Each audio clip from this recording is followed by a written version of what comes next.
Welcome to Ask the Experts. I'm Jill Schlesinger of CBS MoneyWatch. I'm joined by Jack Otter, executive editor of CBS MoneyWatch. I didn't even say my title. Editor at large. Large editor. Let me sit up in my seat as I say that. Hey, today's going to be a great show. We are talking jobs, what's going on in the economy and the job market specifically. Big employment report coming up on Friday, Jack. It's going. I know. This is the beginning of the tournament for us. This is our own little March Madness starting right here. Let's get into a little bit of what happened in the day today, though. We did start a kind of like a little bit of a pokey day to begin with. And the markets, after having a rotten day yesterday, Dow down 200 points, first triple-digit loss of the year. Kind of was sort of thinking like, wow, this is going to be a bad day. There's going to be a big sell-off later today. That's what I thought this morning. But then, all of a sudden, we end up, we didn't recover everything. Maybe we recovered a third of the losses from yesterday. and you know why? Well, there is a reason. Let me give you the numbers first. Dow up 78 points at 12,838. NASDAQ up 25 points at 2935. And S&P up 9 points at 1352.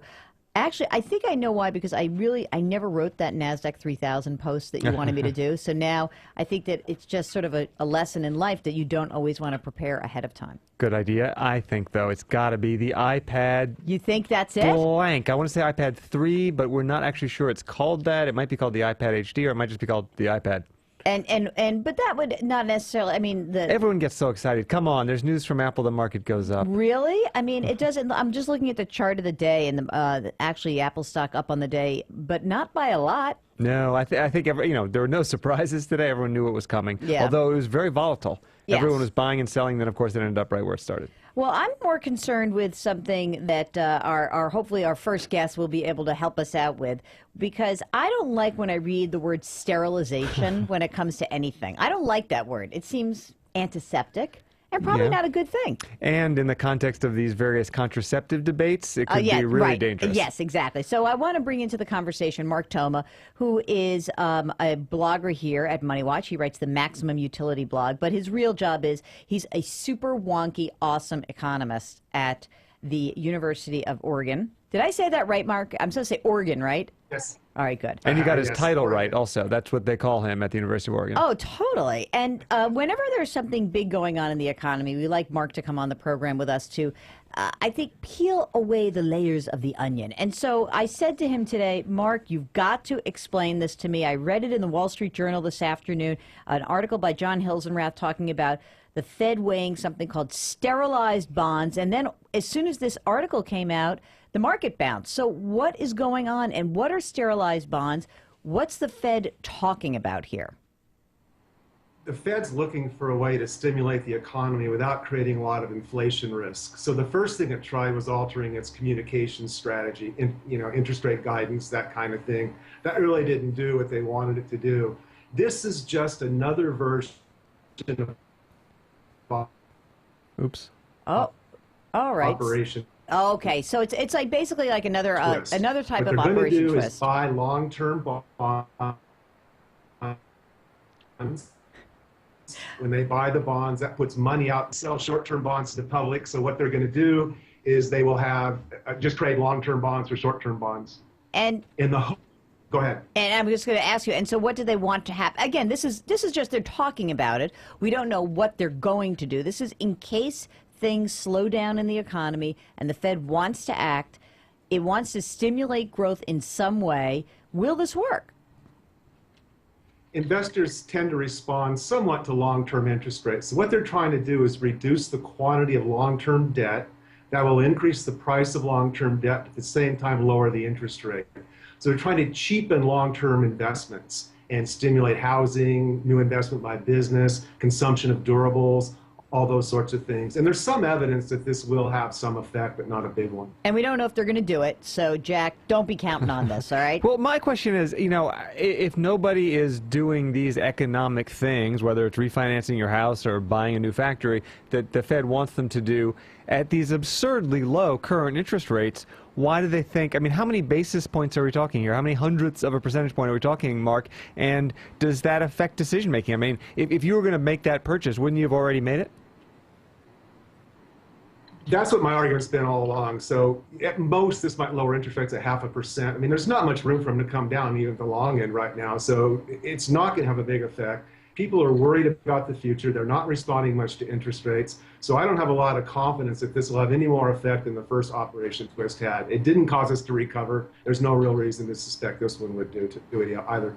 So you're watching Ask the Experts, and we are going to be joined by another guest later in the program. We're going to be talking about jobs. And Mark, I do want to get to the a little bit of data coming from polling information from CBS about Super Tuesday, because the majority of voters in the elections said the economy was the most important issue for them.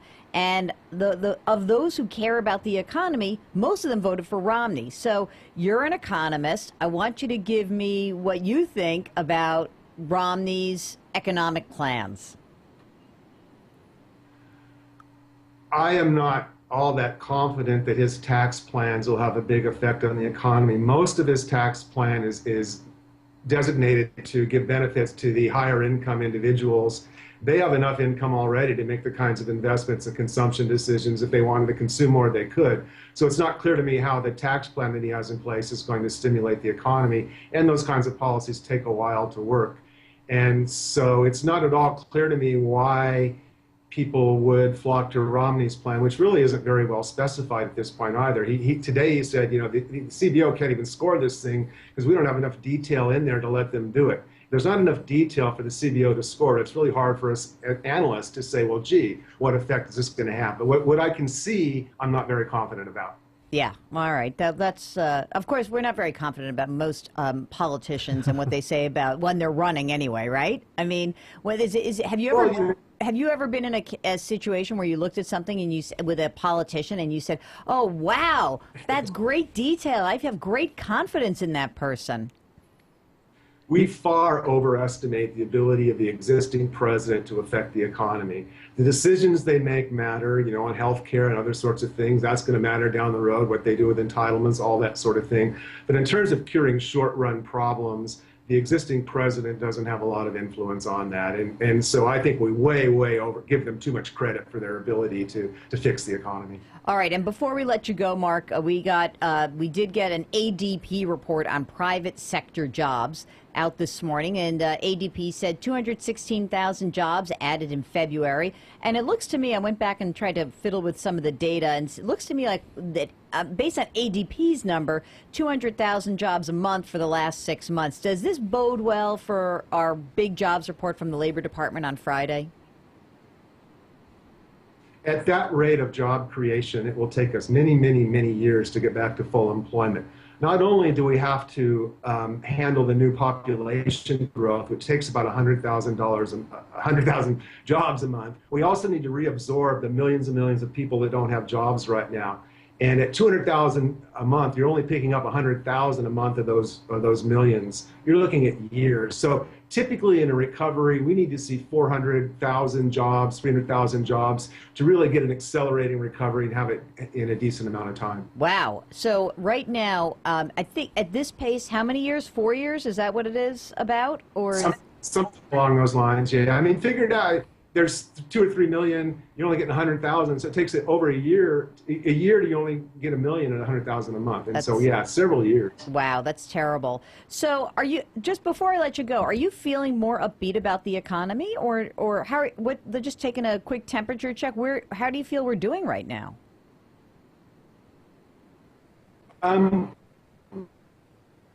We're doing much better. What I'm looking for is an acceleration. I'm really going to be looking at these numbers on Friday and saying, is there any evidence that we're getting an acceleration in the recovery? Because right now it's been a very slow and prodding recovery. Typically they do turn up and accelerate, but it's not clear this one will. So I'm really looking hard at the numbers. You know, will state and local governments turn around? What's going to happen to participation rates, employment population ratios, those sorts of things. But is there any evidence of an accelerating recovery so we don't have to wait 4 years? And that to me, that's the biggest question we face. Great. Mark Thoma, thank you so much for joining us. We'll let you go so you can study up on bond sterilization and say it as many times as possible. I will. Take care. Thank Thanks, you very Mark. much. So, Jack, this is kind of interesting. We're going to get into our jobs segment, which means you have to now call Suzanne. Oh, yes, Okay, indeed. so Okay, you let's see, see I if that can works. see that, by the Goodbye, way, that I Mark. give Jack one job. One job is what I ask him. I said, okay, Mark has to call our next guest, who, by the way, has the very best title, if you want to know. If you really want to endear yourself to friends, you can just call yourself the evil HR lady. And this is Suzanne Lucas, so we're going to be connecting with her. And Suzanne is a blogger for MoneyWatch, and she spent 10 years in corporate human resources. So there she is. I see her. Hi, Suzanne. Oh, we don't hear her, but we see her. There she is. Uh-oh. Speak. Do you hear me? Yes, fabulous. Hey. Okay, wait a minute. You don't look like an evil person. Why do you call yourself this? Well, I'm not evil. I'm actually good and nice and friendly. It's just that HR has a really bad reputation because we're always the bearers of bad news. We make you fill out forms and we give you lousy raises and we tell you when you need to take a shower before coming to work. Wow, you got to tell somebody that. That's pretty impressive. So I want to hop in here. If you're joining us in the chat room, please feel free to ask a question. We've got a number of questions for you, Suzanne, the evil HR lady, which is an excellent way to brand yourself, Jack. But I don't know. I feel, look at her. She's like the actual antithesis of evil. Yeah, Well, would you read me if I was the warm and fuzzy HR lady? I don't know. I Maybe might not not. believe that. Yeah, the only problem with the evil HR lady, it's almost redundant. Actually, Oh, that's my not true. God, You know what? that's I don't not think. nice. I don't It's think true. we actually think of HR as evil. I think we think of HR. Everyone always says, "What do they do?" I don't know. They always keep their doors closed. Yeah, I maybe find that that's to it. be very unnerving. Yeah. It doesn't make me want to go in and do anything there. I just want to stay far away. But look, we've got Suzanne here. She knows all this stuff. So let me start off with a question from Rob, who says, what if you don't know a position's salary range, but the interviewer asks you what your salary expectations are? You don't want to price yourself out of the opportunity. You don't want to undersell yourself and come across as too junior. So, evil HR lady, how is the question best handled? You know, I wish I could say, oh, clearly you just say, I would like $62,549 a year, and they will instantly know that you deserve twice that. It's a game, and sometimes you're going to run into recruiters, especially, who just will not open up any information until you spill it. If you run into someone like that, you've got to take your chances and state your range. It's really a shame that that's how it goes. And I think companies should be honest about what they're looking at, but they're not. So it's a gamble. Okay. And like I said, You I know, could what- give you a tip, but One thing that worked really well for me once was I was lucky enough to know the guy who was leaving the job or had left the job that I was filling. So I felt a little bad about asking the question, but I did it anyway. And I said, "Can you give me a ballpark? Where you were?" He said, and I was shocked at how high it was. So I immediately increased my number, knowing that not only was I going to get more money, but I was cheaper than he was. So they liked me for that reason, and they met my number. So if you can get any intelligence on this, it really improves your negotiating position. Suzanne, how do you recommend dealing with an interviewer who says, listen to this line, I love this, we're impressed with everything on your resume and you seem like a great candidate. We just really wish you had a little more experience with fill in the blank. How do you respond to that? well, it depends on what that fill in the blank is. You know, if we wish you had a little bit more experience speaking Spanish because this is going to be a position over Mexico and you don't speak Spanish, well, there's not much you can do. Oh yeah, I've got Rosetta Stone at home. But what you have to do is say, well, this is what I need in order to achieve that skill. Or, I'm willing to take a night class. I will work with a mentor, or I have these other great qualities that will allow me to learn those things. A lot of times interviewers aren't looking for someone who has done it, but who can do it. And if they're giving you that vibe, they're probably looking for someone who can learn. I can teach just about any skill to someone, but to have them be a right fit is much more difficult.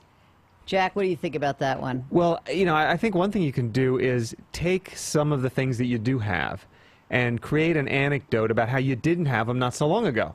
So look, I went into this job and, I didn't know how to manage people. And suddenly so-and-so lost his job. I suddenly had a team of 6. And here's what I did. Here's how I picked up on it really quickly. And this was the success that I had after that short learning period. And just let them know that you're eager to take on new skills and that you're ready to do it. Because as Suzanne has probably written, the worst possible thing that anyone has ever said in a job situation was, that's not my job description. Because these days, especially, that's just not true anymore. So I think almost whatever job you get, odds are you're going to get tossed some stuff that's new, requires new skills. So to be able to show that you're real good at picking up new skills and acing them, that puts you in a good position. This is what I've done with you, actually. It's amazing how you've just bought right into it. I didn't know anything about how to do any of this job, and yet you let me stick around. Exactly. And look at your writing, huh? It's gotten better because of Jack's editing. I just want to say that. I would say absolutely. Michael writes, he's 54 years old. He's running into ageism. But more than that, listen, this is so interesting. He's running into an attitude that he is, quote, too entrepreneurial. Oh, my God. I've spent the last 15 years outside of the corporate framework, first in my own business, then in tech startups. I can't break back into the corporate world. I've reconstructed my resume to minimize the personal involvement in the companies, focused on the skills used to build the business, but somehow that hasn't broken through any barriers. How does someone who's been on the outside of the corporate world re-enter, Suzanne, without sliding all the way down at the bottom? Well, I would look at this from a different viewpoint and say, why do you want to go back to corporate? Because if you're thinking, oh, that's the only place to get a job, well, that's not true. Why are you trying to leave the tech startup or the entrepreneurial type of jobs? If you can answer that question, then that's something to address in your cover letter. But otherwise, I'd say you're looking in the wrong place. With the economy not so great, as we've just discussed, and job situation not looking good, companies aren't interested in hiring people for their own personal development. They really want people who can do what it is that the company needs doing. So it makes much more sense to focus on the areas that you already have success in than trying to break into a new field. Wow. However, if you're dead set on it, where were those clients that you worked with in your entrepreneurial things? Those are the people you need to start dealing with. They know your skills. So those corporations that you were selling stuff to before, that's who you need to be hitting up. Jack, here's an interesting question from Diana that I find this. She says that marketing and advertising agencies are notoriously age sensitive. I would say they're just ridiculous. They have like 22-year-olds who come out of school not knowing anything, but they make big decisions. So that's annoying anyway. But anyway, she says she's worried that if she lists her entire job history, she tips her hand as to being in her 50s, and that would automatically disqualify her from the better positions. Should she not put all of her job experience down? Well, the crucial thing in a resume is to show that you have the proper job experience for the position that you want. So, you shouldn't think of it as a chronological list of everything you've ever done in your career anyway. Think about what it is, what skills you're going to need to bring to that job. Make sure that your resume amply shows that you have those skills. And obviously, you don't want to leave too many questions where it just sort of stops and people wonder, hey, what'd you do for those 12 years? But I don't think she needs to list everything. Absolutely not. Because especially the way things are moving, there's a good chance that she's got skills that, for whatever reason, aren't valued anymore. Right. So, let's think about what those are, get those off the resume, put the crucial ones in there. I had to take that right off my resume. Proficient in Lotus 1, 2, 3. It's perfect. Yeah. Okay, so Suzanne, the follow-up question is, she's wondering how important it is to include education information since it's actually not related to what she does today. So copywriting, blah, blah, blah. She says, if I don't include it, does it give away my age? Here's the thing about education. There are jobs that you cannot get if you do not have the right letters after your name. It does not matter how many years of experience, how brilliant you are, whether your bachelor's degree is in physics or women's studies. There are some companies that say you must have a degree. You must have a bachelor's degree. You must have a master's degree, whatever. If you take that off your resume, even though your degree was in flute performance and has utterly no relationship at all to the job that you want, if it's not there, your resume is getting deleted. There are too many people out there looking for jobs right now. If you don't have that degree and it's required at that company, you've just blown yourself out of the water. But you don't have to put the dates on your actual resume. You can say, Bachelor of Music Performance, Juilliard, whatever, and leave the year off if you want to. But the reality is, with a name like Diane, I know how old she is anyway. So it's not something that you can hide. Right. It's just not. Mac in our chat room says that he's been told he's overqualified. How does he let them know that he's okay with it without sounding desperate? Well, that's a really good question, because everybody thinks that, oh, I'm willing to take this job that I'm terribly overqualified for. That 3 months later, something new comes along and you're going to drop the boring job that you're overqualified for. And it's just the reality that hiring managers are looking at. So what you need to do is make it clear that you are willing to commit to this job for a minimum of 2 years or whatever that they're going to be looking for, because it is that fear that you're going to leave. And I get emails all the time from people saying, I've been in a job 6 months and now this new opportunity's come up. Should I resign? That's what you don't want to have happen if you're a hiring manager. So there is a real fear about that. But also, too many people think they're overqualified when they're not. What they are is differently qualified for. I have a master's degree. Does that make me qualified to manage a 7-Eleven? Absolutely not. I haven't worked retail for many, many years. But I could go in and say, hey, I have a master's degree. So yeah. I'm not overqualified. I'm differently qualified. Got it. Shelley wants to know, she's been at a senior management team level for several years, but was laid off twice in the last year. The first mid-sized company was a management reorg, the second due to cost cutting. While neither was performance-based, won't this cause organizations to question my abilities? Jack, how do you combat this? I mean, you must have seen this in journalism and the downsizing of all these media organizations. There could be people who've been laid off twice in a year. How do you, if you're reading that resume, what do you think about that? Yeah, it's very tough. I mean, first of all, I think you're going to have a much better chance getting a job, at least getting an interview with businesses that are closely connected to the ones that had these reorganizations. So, for instance, everyone in our business knows about the publications, the websites, whatever that have gone under. We know lots of people who are caught up in those, so you don't think any worse of somebody who was. So I would say that's where she needs to concentrate her search, because her odds are going to be higher. Otherwise, just figure out your patter. Make sure that without sounding defensive, you can explain what you achieved there, and also show the sort of drama of whatever the upheaval was. Get the full number of people who lost their jobs and put that in a percentage context. So, 100 people were out, that was 75% of the sales force or whatever. And Suzanne, what about that idea of like, oh my God, I've lost 2 jobs in the last year. You're the inside HR person, you were once. Is that just like a buzzkill? Is that done? You're not even looking at this person? Tell the truth now. The truth is that a lot of companies will reject you if you have been laid off multiple times. And the reason is that they assume that you must have done something wrong. Whether that's true or not is hard to tell just looking at a resume.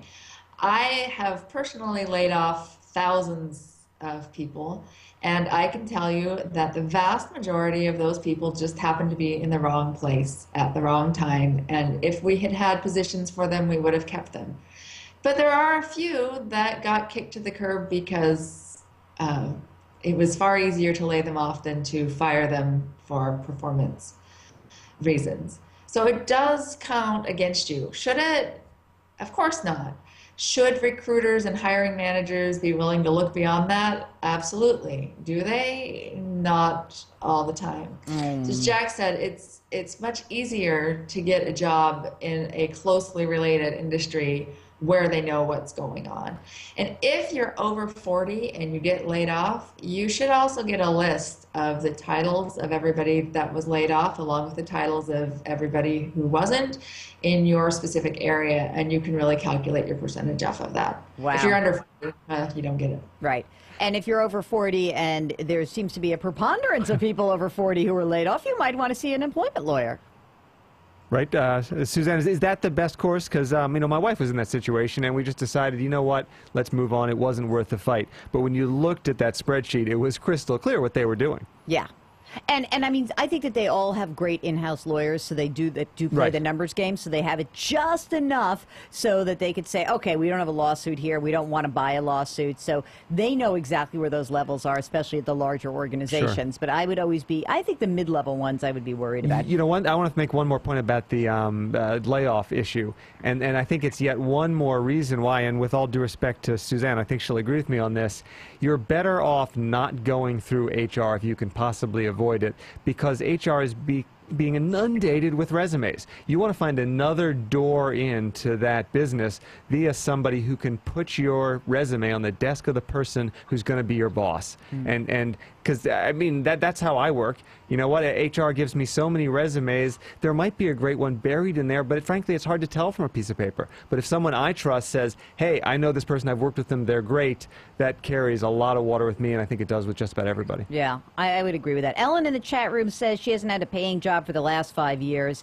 And right now, she says she blogs for a newspaper. It's unpaid. Can she put that on her resume if it's an unpaid position? I would think yes, no? Oh, yeah. We had a former intern at MoneyWatch.com who came to meet with me and find out, you know, what I saw as opportunities for her. And she told me about 3 unpaid writing jobs that she has. I didn't realize quite how bad it was till she told me this. But I said, absolutely, focus on a particular niche. You know, I think it's going to be harder in our business if you say I write about everything. But if you know more about tablet computers than anyone else, and that's your beat, you've got great prospects. And Suzanne, if you haven't had, I mean, obviously this recession's been devastating. We've got 12.8 million people who are out of work. A lot of people have been out of work for a long time. You know, long-term unemployment, huge issue. How do you deal with that on your resume if you haven't been, you know, at work in a couple of years? Maybe it's 3 years or 4 years even. Well, the longer you're out of the workforce, of course, the more difficult it is to come back in. Part of that is prejudice on the part of the employees, but part of it is just the reality that your skills go down if you're not using them, which is why I'm a big fan of volunteering in unusual ways. You know, everybody says, oh, yes, I can go volunteer down at the soup kitchen and I can hand out food to homeless people. That's great, and it's noble and wonderful. But if you're an accountant, volunteer to do the soup kitchen's books. That's something that can go on your resume. If you're an HR person, volunteer to help with training and development of other volunteer staff.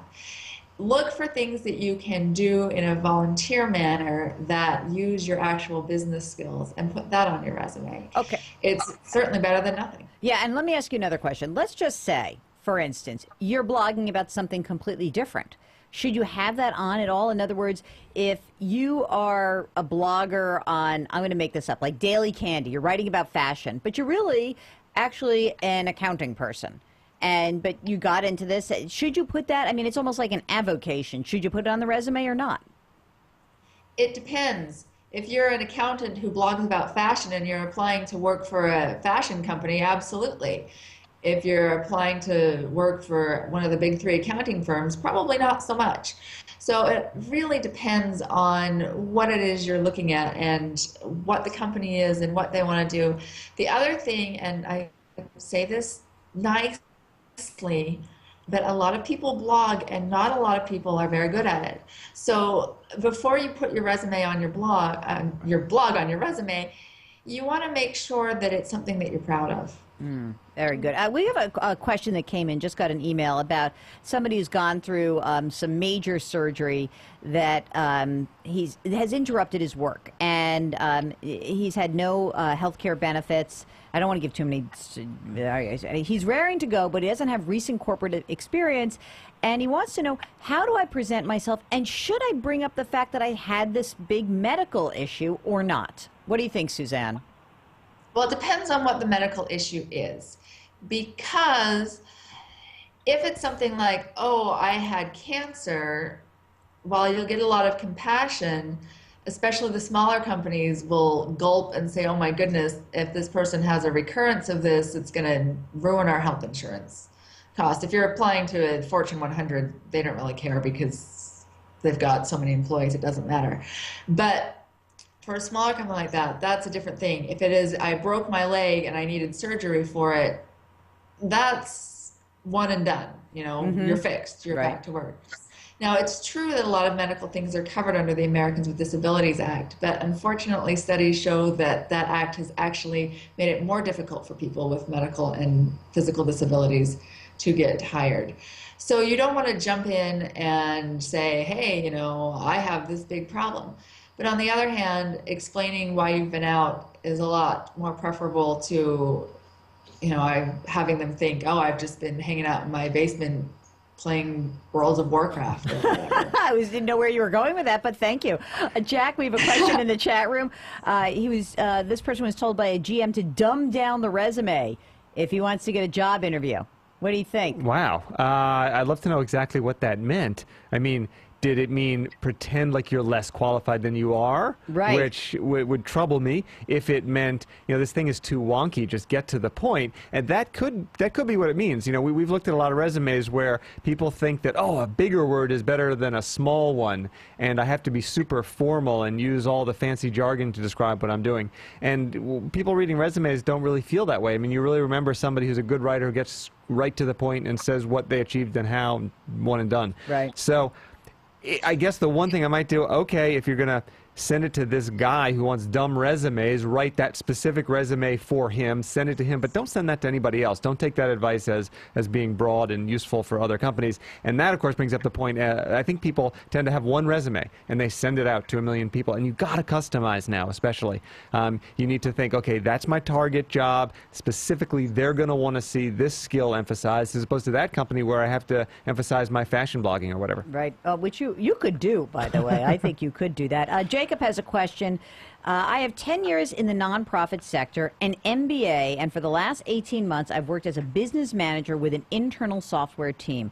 I'm now trying to break into the technical field as a business analyst, but I'm not sure how to communicate that I can do it when my resume does not show 3, 5, 8 years of experience dealing with database platforms. Suzanne, what can he do to break into this new field? Well, the question is can you convince me in your cover letter that you can do this? And the other important thing is what Jack mentioned earlier is you want to avoid HR like the plague in that situation. Because some of my colleagues will reject you just based on the numbers, straight off. This manager said he needed 5 years of experience. You have 4. No good. That's it. So you want to get into the hiring manager directly. You want to get in through your network. But you want to make sure you have a killer cover letter customized for every job that you apply that's going to tell me in very plain language why you can do this job that you're not really qualified for on paper. And, you know, those 1 year, 3 year, 5 year, 10-year experiences requirements are never set in stone for a hiring manager, but they are set in stone for a bad recruiter, of which there are many. Wow. Slamming her old field. Amazing. But that's such a good point.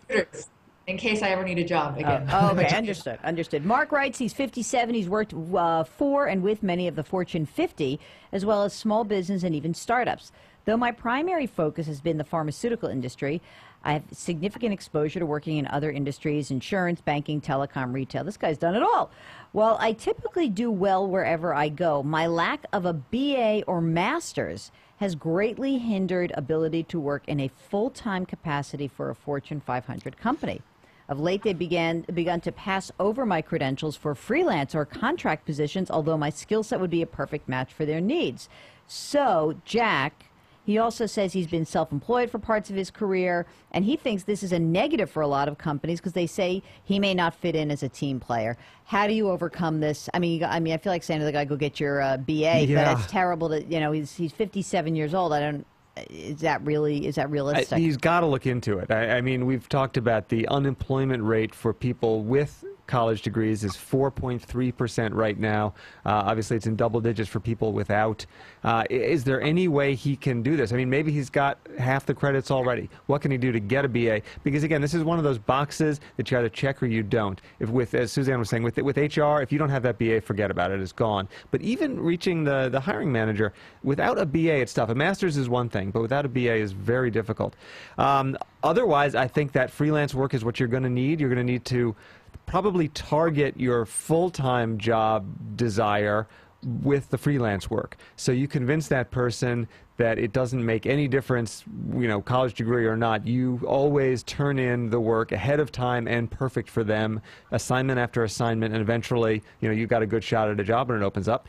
But the other thing is, what are your self-employment opportunities? I know a very successful PR guy who was a journalist with no BA. Then he went into, in fact, the guy has an incredible life. He and his wife live in Paris and do their HR work, PR work, and it's fabulous. And he's never set foot in a college. Wow. That's kind of cool. But so I realize that's just a one-off anecdote, but the point is maybe self-employment is the thing for this guy. Right. And also to not shove yourself into the square peg, maybe you're just not going to do it, and so you really are better off pursuing, especially if you're going to work for another 10 or 15 years.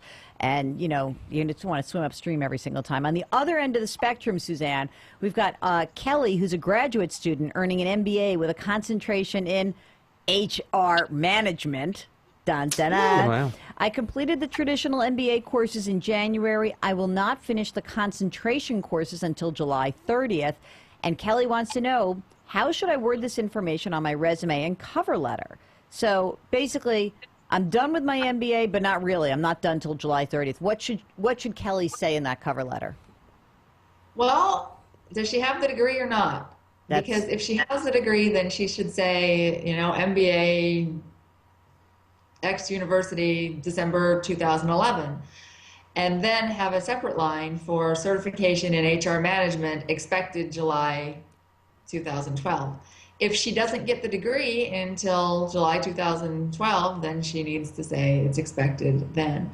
But again, this is something that you deal with in your cover letter rather than on your resume.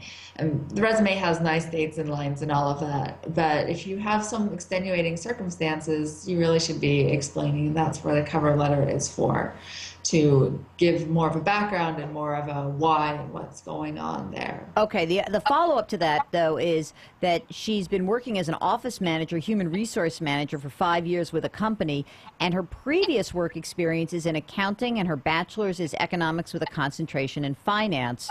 So she wants to know, should she include all of her professional work experience from each of those disciplines, or should she only mention the most recent positions in HR and accounting? I think one of the biggest problems HR has is that we don't have enough business experience. We're supposed to be developing people, we're supposed to be siding with the business, we're supposed to be helping the business to make more money, and we don't know squat about the business.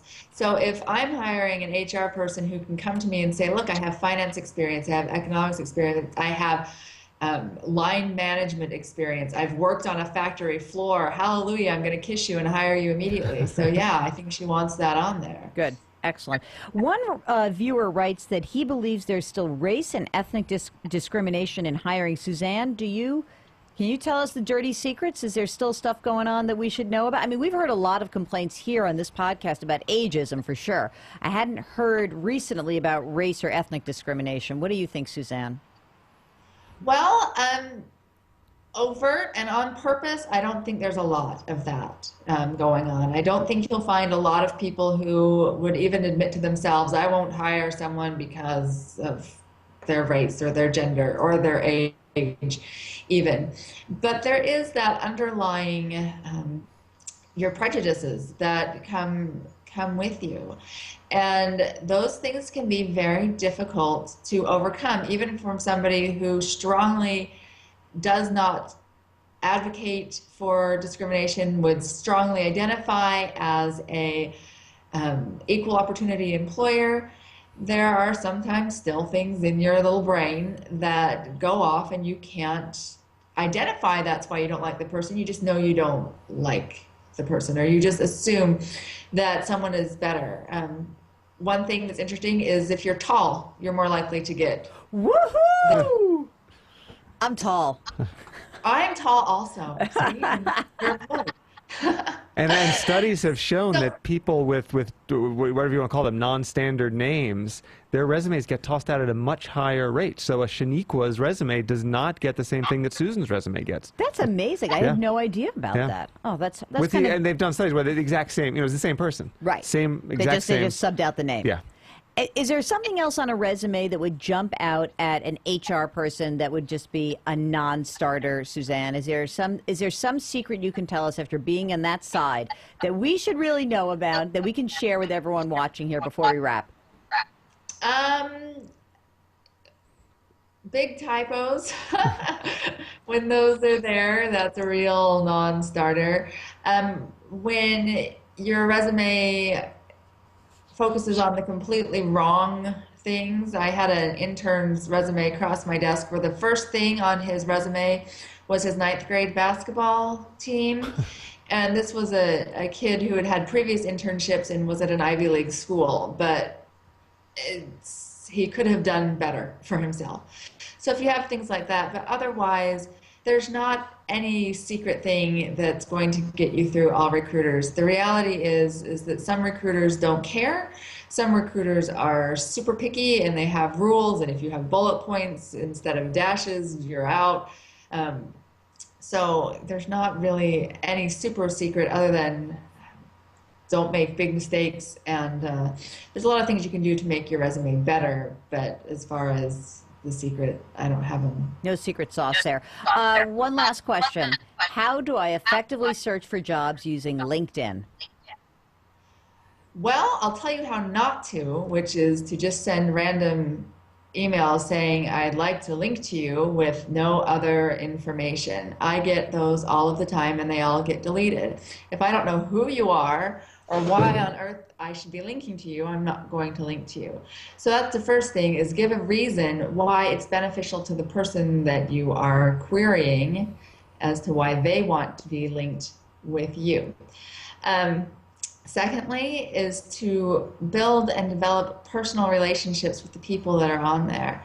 You can't just get a list together and not have any other contact with these people over time. You really want to have good relationships on LinkedIn, not only with people who are your superiors, but your former employees and your former coworkers.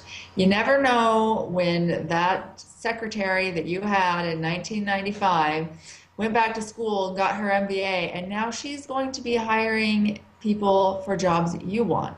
So you need to maintain relationships at all levels across. That, by the way, that is why I'm hanging out with Joe at CBSNews.com. Perfect. He is going to be running something. He's like 25 years old. I'm pretty sure he's going to be running some major outlet of some sort. So I've been sucking up to him for a while because I'm pretty sure he'll be my boss one day. What do you think, Jack? I think it's so important not to burn bridges, which is kind of what Suzanne's talking about, and why. I mean, first of all, just being a good, kind person and not screaming at people unless they've done something really stupid is just good policy. But also, you just never know where those people are going to crop up, and even if they're not actually hiring you, they've got connections, and you want to be able to talk to them about getting your resume on that desk of the hiring manager. So yeah, do not burn bridges. As tempting as it is walking out the door to throw those flames, don't do it, and it'll come back to help you later. Have you seen somebody throw flames on the way out ever? Let's see. I'm trying to think. My favorite story was the guy who was meeting with an old editor, and he had a health childcare issue, so he had to bring his little boy to the office. And the old editor was going through this guy's story, making a few changes and talking about them. And suddenly, the little boy says, "My daddy's not going to work here very much longer." And the guy's like, and he goes, "He doesn't like it here at all."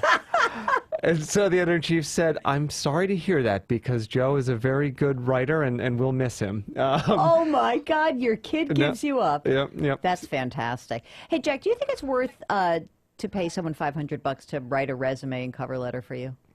I mean, if you're a rotten writer, maybe. Yeah, it depends on how bad a writer you are, and also, of course, how much the job that you're looking for pays. If it's a $200,000 job and you think that can give you an edge, absolutely. You can probably deduct it too. That's right. It's a business as long as it's more than 2% of your AGI. Oh, okay. Right. So, I think a lot of people think this is a waste of money. But I think you have to know yourself also. Yeah, exactly. If you're just not going to do it and you want someone to do it for you and you really do, you're a stinky writer or you don't trust yourself, maybe that's okay. I don't know whether you agree with that or not, Suzanne. But I guess that if like in all the money, you're going to spend $500 on a couple new suits, this to me is just as important as that, right? Right.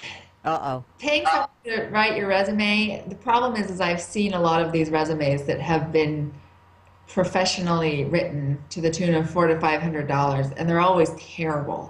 Really? So if you're going to do it, I mean, there are some good people out there, but if you're going to do it, you need to find out what their background is. Anybody can slap up a website saying, you know, I will edit your resume, but have they hired people?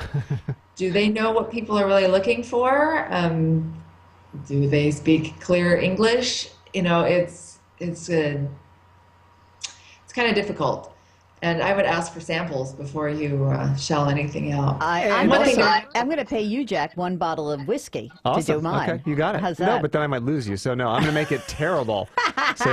And also, there are so many different aesthetics. As Suzanne would know this better than I, but you know, when my wife went through this thing where there was massive layoffs, and she saw two different outplacement experts, and one told her to push her resume far in one direction, and the other contradicted all of that and told her something totally different. Now, frankly, neither was crazy. I mean, they both had sensible arguments for what they wanted her to do, but they were at opposite ends of the spectrum. So you got to be really careful, and all the more reason why research, figure out what that person who's going to receive your resume wants to see. Yeah, I agree. All right, we're going to wrap it up now. We want to thank Suzanne Lucas for hanging out with us. So, Suzanne, you are not an evil lady, but we love evil HR lady. Thank you so much for joining us today. And read her blog. You're welcome. Thanks for having me. And do read her blog on MoneyWatch.com, The Evil HR Lady. There are some very funny tips in there, I have to say. And Jack Otter, executive editor, thank you so much for always giving a good story. I love the one, the kid. Yeah, that's a great story. That's a great story. This could be a lesson for you, maybe not to bring your kids to work, ever. It's dangerous what they might say. Yeah. You never know. One never knows. So listen, stay tuned. We're going to be updating a lot in the next couple of days because we do have the big jobs report coming out on Friday, and I bet Jack and I will do a little video, a little action on that. We'll have some instant analysis, or instant enough for us. Yeah. And keep tuned here at MoneyWatch.com. We'll be back next week for Ask the Experts. What's going on next week? I think there might be a Fed meeting, but we'll do something fun next week. Oh, yeah. And then few things are as fun as a Fed meeting. I tell you, it is March Madness. It's a March Madness on Ask the Experts. I'm Jill Schlesinger. I'm Jack Otter. And we'll see you next week on Ask the Experts.